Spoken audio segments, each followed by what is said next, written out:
Então, vamos aproveitar esse gancho aqui para a gente chamar aqui no nosso estúdio um especialista que veio conversar aqui no Edição das 10, o professor de Economia da Universidade Federal Fluminense, o Marco Aurélio Cabral. Tudo bem, professor? Bom dia, muito obrigado por ter vindo. O que o senhor acha aí dessa questão aí de mexer na poupança? Os bancos têm razão de dizer que não podem mais baixar tantos juros, né, como o governo gostaria, né?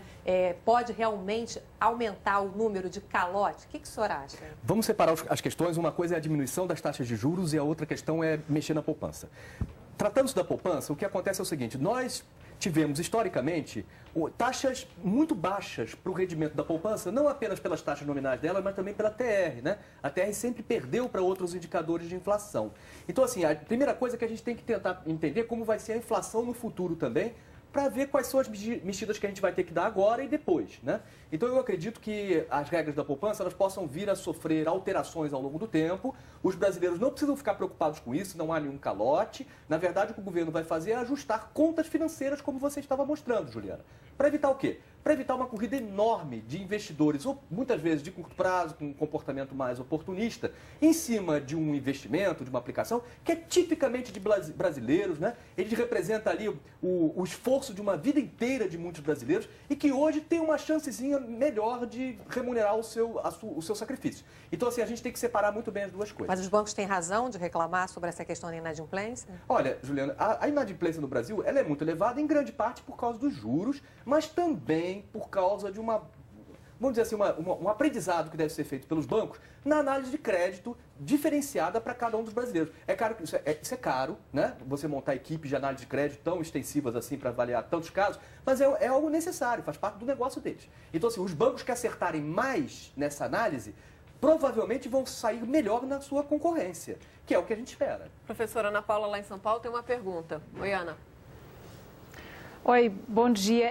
Professor, o senhor acredita que essa medida vai ser efetiva, já que só vai atender aí aos futuros depósitos que serão realizados, serão feitos na poupança? Eu acho que isso aí ajuda, né, de certa maneira, a separar o que é o pequeno poupador que tem 20 anos de conta, botando lá um pouquinho a cada mês, daquele investidor maior que migra de uma aplicação para outra ao sabor das contas e das previsões. Então, assim, naturalmente que a poupança, as contas novas de poupança, provavelmente vão estar associadas majoritariamente a esse comportamento oportunista. Agora, professora, a Juliana estava falando aí das possibilidades que tornariam a poupança menos atrativa, mas é difícil, né? Mesmo mudando as taxas, a poupança ainda continua bem mais atrativa do que os outros fundos.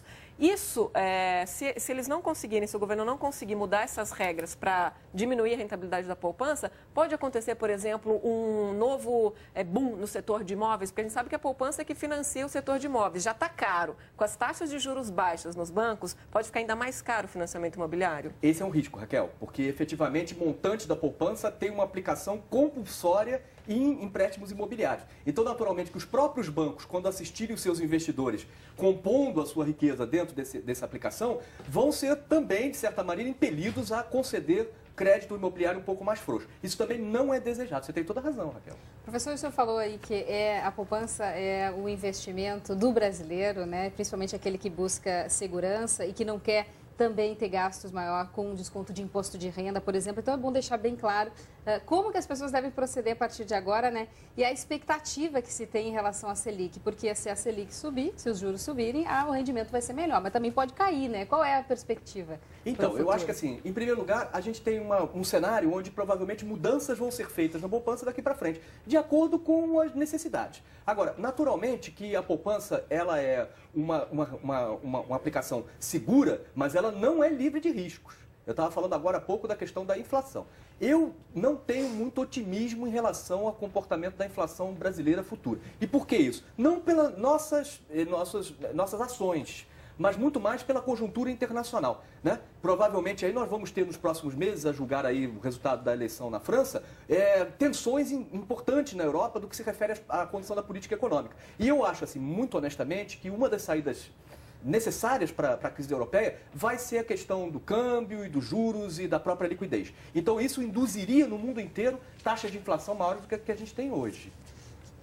Professor, É uma questão complicada sempre mexer na poupança, porque também depois da questão do trauma do Collor, né, que está muito ainda viva, né, na mente das famílias brasileiras, né, as famílias voltaram a confiar no governo, acho que isso é importante a gente dizer, e durante muito tempo tiveram aplicações rendendo muito pouco. Né? Então, agora que a poupança está rendendo bem, será que é justo mexer na rentabilidade da poupança? Não seria melhor, por exemplo, reduzir as margens de lucros dos bancos, as taxas de administrações e deixar lá o poupador da poupança, né, pela primeira vez depois de muito tempo, ter uma rentabilidade um pouco menor? É possível, Juliana. Se a gente conseguir evitar a migração dos fundos para a poupança, esse seria o ideal, a gente deixar os brasileiros terem um ganho real um pouco maior, né, nesse momento. Isso não quer dizer que vai permanecer para o resto da vida.